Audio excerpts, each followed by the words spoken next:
தந்தையார் மூலம் வரக்கூடிய சொத்துக்கள், தந்தையார் மூலம் வரக்கூடிய சேமிப்புகள் கண்டிப்பாக உங்களுக்கு தடைப்பட்டு இருந்த எல்லாமே வந்து இந்த வருடம் நிச்சயமாக கிடைக்கும் தனுசு ராசிக்காரங்களுக்கு.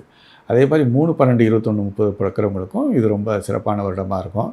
இந்த வருடம் பார்த்திங்கனாக்க இதற்குண்டான தெய்வம் அப்படின்னு பார்த்திங்கன்னா திருச்செந்தூர் முருகர் தான் வந்து குருவோட பிரத்யட்ச தெய்வமாக இருக்கார். ஸோ இந்த வருடங்களில் பார்த்திங்கன்னா பொதுவாக பார்த்திங்கன்னா இப்போ 2, 3 வருடமாகவே திருச்செந்தூரில் நல்ல கூட்டங்கள் அதிகமாக அலைமோதி காணப்படுது. ஏன்னா 2025 செவ்வாயினுடைய முருகர் அப்படிங்கிறதுனால பழனி, திருச்செந்தூர்லாம் நல்ல கூட்டங்கள் காணப்பட்டது.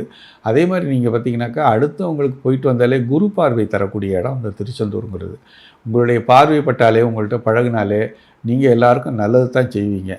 உங்களுக்கு நல்லது செஞ்சுக்கிறீங்களோ இல்லையோ அடுத்தவங்களுக்கு நல்லது செய்வீங்க. உங்கள் பார்வை பெருகின்ற யார் பார்வை அதிகமாக படுவாங்கன்னா உங்களுடைய வேலையில் வந்து ஈடுபடுறவங்க, உங்களை வந்து உபயோகிக்கிறவங்க, உங்களுடைய நண்பர்கள் தான் உங்கள் கண்ணில் படுவாங்க.